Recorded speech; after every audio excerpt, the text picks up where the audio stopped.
Don Campbell is with us. He is the founder of Top Gun Scholar. Don, welcome. Thank you for being here. I should just immediately just turn this over to you because I don't even have intelligent questions to ask about this. This is a process that provides infinite answers. That's correct. We have, in this memory stick that we have here today, which is 16 gigabytes. Now, how much is on there? I heard you say that to Arnold, and I just about dropped my teeth. 30,000 books. Oh, just 30,000 on this stick. What's wrong with you, Don? Yeah. Can't you put more than that? And 1.5 billion words. Yeah. Oh. And it's 20 years you've been working on this project? The content. The content. Yeah, the technology I've been working on a shorter period of time, but you had to gather the content before you... now, it took you later in life to realize that you had an aptitude and an interest in technology. That's somewhat correct, yeah. Which part is correct? Well, I decided at a point in time that I was not going to let technology pass by because what happens in life is that if you have employees and they do it, you never learn, so I had to learn to do it myself. Yeah. And your business was? My business was, at that time, was in a RV resort business, and so I had employees, and we sort of narrowed the amount of people down, and I had to learn how to do it myself. Don, this is going to be a huge breakthrough in education, as far as I'm concerned, from what I know about it. How does it work with education? Well, I came here to Prescott, and I decided that I would go back to school, and so I went down to Yavapai College, and I was able to transfer in some of my credits, but I had to take a lot of them over again because it's been half a century since I've been in school. So when I did that, I applied my technology to the curriculum that I was studying, and I got a 3.86 grade point for the 2 semesters. Wow. And several of the professors noticed what I was doing in terms of work, and they took an interest in it, and I've now applied the technology to some of their classes to help some of the students. And, now the question is, and I know you get to ask this a million times, there's Google out there. I mean, if we want to find something, I mean, you can Google it. That's correct. But Google, if you were to, it will do a test word here, but if you do Google on the word that I'm showing, it'll give you 540,000 hits, and that means there's 10 per page. That means you got 54,000 pages of stuff to look through, yes. Of which a major part of it is copyrighted. The education community doesn't want anything copyrighted because copyrights provide a problem in terms of students using material. Sure. Right. Yeah. So all of our books are not copyrighted. They're all copyright free because they're all 95 years or older. Yeah, and it's instantaneous information. Yeah, instantaneous. You get it right away. That's right. And the Google thing, most people don't know this, but if you go to a Google book, you can't necessarily get the book. If you look to the left side, they'll have Amazon and other Barnes and Noble. What they're really doing is linking so that you can buy the book from somebody else. You can't download. All of our stuff is freely available. So you can download a book from your from Top Scholar. Yeah, if you go to our site, you can download the book. On the other hand, we'll be trying to sell these at the college bookstores probably in the summer or spring. And this really has increased the students' grade average. They're doing much better, right? I mean, this is tested, tried and true. Yeah, it's been 2 professors have used it, and it's hard to measure that particular thing, but I certainly did a lot better. Yeah. Because I used to be like a 2.4 grade point, and I never dreamed that I could get a 3.86 only by using technology. But now, okay, now what you're holding in your hand there contains all of it, or is like business, medical, humanities, whatever courses whatever you're heading for in a major? The professor stuff is on the website. The professor stuff is not on the USB thing. The USB is just a demonstration of 30,000 books and 1 billion. Okay, so I'm going for a degree in the medical field.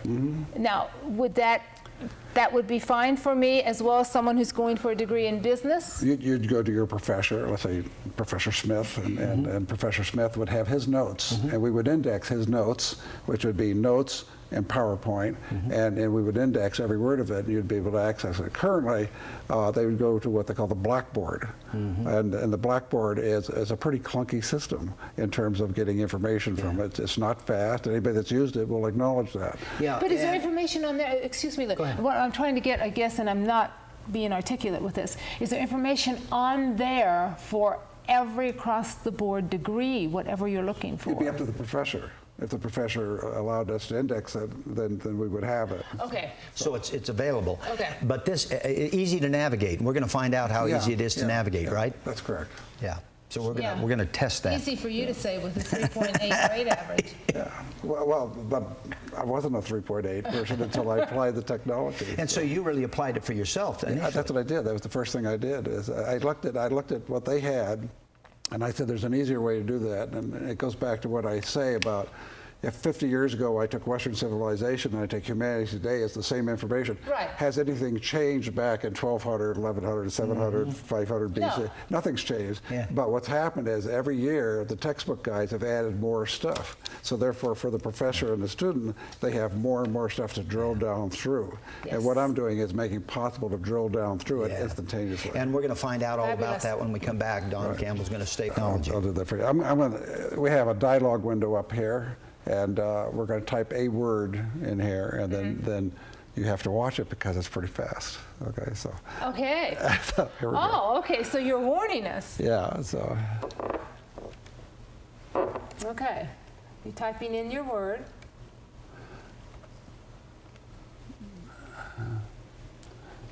And what word did you type in, Don? well, I've typed in Hammurabi, who wrote the original legal code, and I found that in humanities. But I did that, then I went to my legal professor, and he wanted to know if we could find Hammurabi. Okay. And that's our word on the thing. So we're going to go look for that. So now if a student was looking up, There, that's how fast we found it. So we went through 30,000 books, 1.5 billion words, and we found every book in there that had it, and we found every particular thing. And the website will do it just as no, fast. this is all fake. That's impossible. You can't do right. that. You're It's making right here. this up. Oh It's my right goodness. here. So now if we go down to history of Egypt here on this Yeah. one here. Right, okay. And here's the book, and we have it in PDF format. Format is an issue for the students because if they do it in text format, they'll get hard returns partway across the page. It'll be ugly. So I hired a guy that took and put it in 3 other formats: PDF, XML, and HTML. You thought of everything. Yeah, so, well, trying to, because everybody wants an easy way to go on the thing. Sure. So if we click on something in the table of contents, it takes us directly to the text on the thing. So that's how that works. Oh, man. So now if we go down to a one of these textbooks down here where it says TXT on it, then it'll find it that fast. Now you notice that it put it in red. It highlighted the word in red. And if we were to take and that'll find each one. So we can go up to the top here, and it will go down through these things one after the other. It'll also go down through the book. So you have 2 sets of arrows, and one will take you down one book at a time to find it. So a student would find anything that'd be there. The contrast is that if we go to the professor's notes, he will have 10 sets of notes on that might include this. We will have 45 books. That'll do that. Now, somebody will say, well, they're not contemporary books. It doesn't matter. Some of the best books were written at an earlier time when the people, whether they're monks or whoever, were writing high-quality books at that time. There's you can see as you're going through this, there's all kinds of applications for what you have done. Yeah. Not just in the education field, but also in the business world. Well, the business world does use some of the software that's behind this thing. Nobody had put books onto the system. The World Bank was using it, Boeing was using it. Department of Homeland Defense is using it, FBI was using it, the IRS was using it, but nobody had applied it to books. You had somewhat of a format before you started this. You had somewhat of a prototype, a blueprint, that you could take this into education. Yeah, that's right. That's right. So now, oh wow, okay. Do you provide this for? How is this found? How do we find you? Yeah, I have. I think I gave you that information to you with the website, and my telephone number. Yes, yes. This is terrific stuff for any age of child that's either doing home teaching or in a regular public school thing, because we can make it available to them either on USB or on the website. And it's very easy to navigate, and that's the real key. So even the younger children could use this technology. Well, today. Yeah, That's today. exactly Yeah. right. Oh, yeah. the- Kindergartner would understand exactly what you just said. Yeah, like if I hold up the USB stick to an older person, they might say, "What is that?" What is it? The young Exactly. person knows what it is, and the thing. Don, Okay. thank you. Okay. Remarkable, my friend. All the very best, and certainly I know some of our audience